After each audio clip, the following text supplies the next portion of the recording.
ওই ওই ওই ওই কই যাবো? ভিতরে ভিতরে আন আন। আরে আন নাকি? কত যাবেন? পাতায়। হ্যাঁ ওঠেন।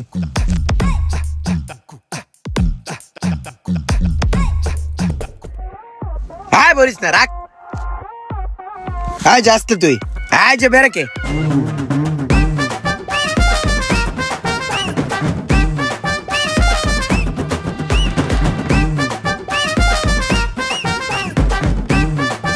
কই যাবেন? থাকে রে নে খারান, আমি আইতেছি গুল্লাদা। প্রাইভেট কার যাইতে নামার আগে আর হয়ে আইছে আমার আগে যাইবো। দেখ কেমনে বইরা দেই। ভাই যে সিরাজের সামনে আইসা পড়ছি, নামেন। ঠিক আছে ভাই।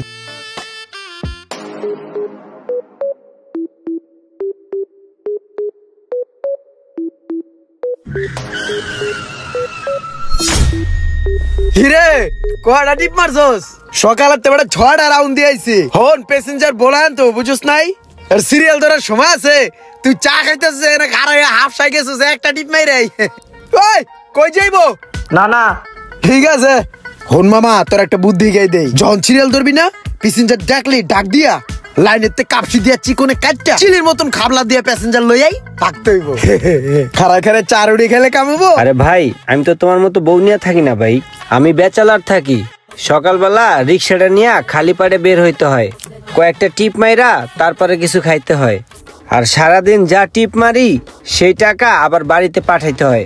বাড়িতে ফ্যামিলি আছে বুঝছো, আমার ইনকামের টাকাটা দিয়েই ফ্যামিলি চলে ভাই। আরে বুঝছি বুঝছি, বাদ দে। ব্যাচেলার আছে সেইটি তোর চেহারা অবস্থা এমন। আর যদি আমার মতন বিয়া শাদী করে ফ্যামিলি লয়ে থাকতি তাহলে তো তোরা খুঁজেই পাওয়া যেত না। গাড়িটা জমা দেওয়ার পরে ভাই বেড়াদার লয়ে একটু খেলতে বলি, খরচা আছে। তারপর সন্ধ্যার পর মনে করে শরীরটা ম্যাজ ম্যাজ করে, ঘুমা আনা ঠিক মতন, ওই জায়গায় একটা খরচা আছে বুঝছস। এই যে মনে করে খাড়া খাটনি করি, শরীরে কিছু দিতে হয় না, দেই আর কি। তুই থাক, কালকে খেলায় হারছি বুঝছস। আমার 2000 টাকা ইনকাম করতে হবে আজকে। কয়েকটা টিপ মেরাই, তুই চা খা দেই সর।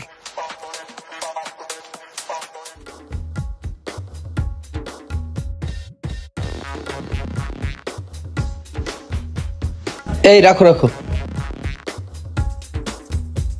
ভাড়া কত তোমার? 30 টাকা ভাইয়া। 30 টাকা? আপনার দেখা তো রিক্সাওয়ালা মনে হয় না, আপনার রিক্সা চালান কেন? কি বলবো দুঃখের কথা, আসলে ভাই আমি মাস্টার্স পাস করছি বুঝছেন, অনেক জায়গায় সিভি জমা দিয়ে রাখছি, এখনো কোনো চাকরির ডাক আসে নাই। ঢাকা শহরে একটা মেসে থাকি, সেইখানে একটা খরচ আছে, ফ্যামিলিতে টাকা পয়সা লাগে, সেইখানেও আমাকে দেখতে হয়। সব মিলে ভাই দিশা বিশা না পেয়ে তাই এখন রিক্সাটা চালাইতেছি আপাতত। আল্লাহ ভরসা ভাই, দোয়া করেন ভাই যেন ভালো একটা চাকরি বাধা পাই। তারপরেও ভাই গাড়িটা একটু সাবধানে চালায়েন। এখনকার রিক্সাওয়ালারা যেমন রিক্সা চালায়, রিক্সা তো চালায় না, প্লেন চালায়। গাড়ি ঘোড়া মানুষ মনুষ সব উড়ে আলায়। আরে না ভাই কি বলেন, আমি তো আর প্রফেশনাল না। আর তাছাড়া আমি যতক্ষণ চালাই সাবধানেই চালাই। আমার ভাই কোন রকম নিজের খরচটা আর ফ্যামিলির খরচটা উঠলেই হয়ে যায় ভাই, এর চেয়ে বেশি চাহিদা নাই। আর উড়াদুরা রিক্সা চালাই একজনের মাইরা দিমু, একটা মানুষের ক্ষতি করমু ভাই, ওইরকম চিন্তা নিয়ে ভাই রিক্সা চালাইতে আসি নাই। দোয়া করেন যেন আরো সাবধানে চালাইতে পারি। ঠিক আছে ভাই, দোয়া করি, আপনার জন্য শুভকামনা রইলো, ভালো থাকবেন। হ্যাঁ ভাইয়া বাকি 70 টাকা ভাই হিসাবে দিলাম, আপনি রাইখা দেন। হ্যাঁ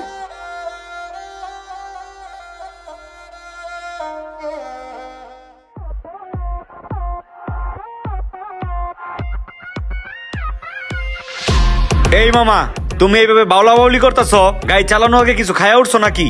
হ্যাঁ খাই না, না খালি চালাম কেমনে? শক্তির দরকার আছে ব্রো, শরীরের মধ্যে রিল্যাক্স দরকার আছে। রিল্যাক্স আইছে এখন সেইভাবে চালাইতেছি। ওই মামা তুমি রাস্তাটার দিকে একটু চায়া চালাও না, দেখকে তোমার ভয় লাগতেছে কখন রিস্কাটা উল্টে যায়।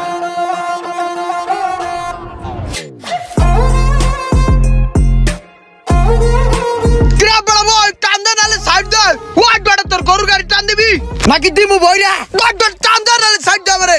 এটা প্লাস্টিক লইছে, সারা তোর প্লাস্টিক নালে কিন্তু আমার গাড়ির লগে লাগিয়া তোরটা উড়ে যাবো গা। ওয়াট বেটা টান দে তোর প্লাস্টিক। আমার গাড়ির কোনো ক্ষয় করতে হলে সবকিছু তুই দিবি কিন্তু। হাই বেটা টান দে।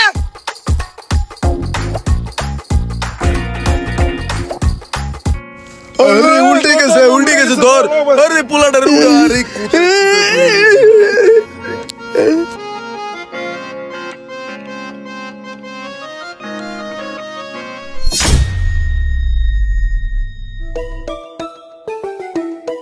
তোরে কতবার করে কইছি গাড়িটা একটু ভালো করে চালা, তারপরে ভাই ময়দা দিছস। রে তুই না একটু আগে আমার গাড়ি ঘুরাইলে তেলছিলি, চাপা চুপা বাউলি দিয়ে আইলি, এখন তোর গাড়ি গাছের উপরে উঠতে রয়েছে কে? ভাই কত করে কইছি আস্তে চালা, তারপরে এরকম চালাইছে ভাই। ভাই পেঁচাল না পারে ভাড়াটা দাও তো বা, কয়েকটা স্পোক কেটে গেছে গা, গাড়িটা নামায় দাও, তোমার লয়ের তুলছে, তুমিও দাঁড়িয়ে আছো। এই ফাইজলামি থুইয়া গাড়ি ঘুরি বালা করে চালাইস, তখন মতো লোকের লেগে কিছু মানুষের ক্ষতি হয়, আবার কিছু রিক্সাও লাগো বদনাম হয়। কিছু কিছু অটোওয়ালা বর্তমানে যেমন ভাবে অটো চালায়, এমন ভাব নেয় মনে হয় যে সড়ক পথে বিমানের ছোঁয়া। ভিডিওটি ভালো লাগলে অবশ্যই শেয়ার করে দিবেন প্লিজ।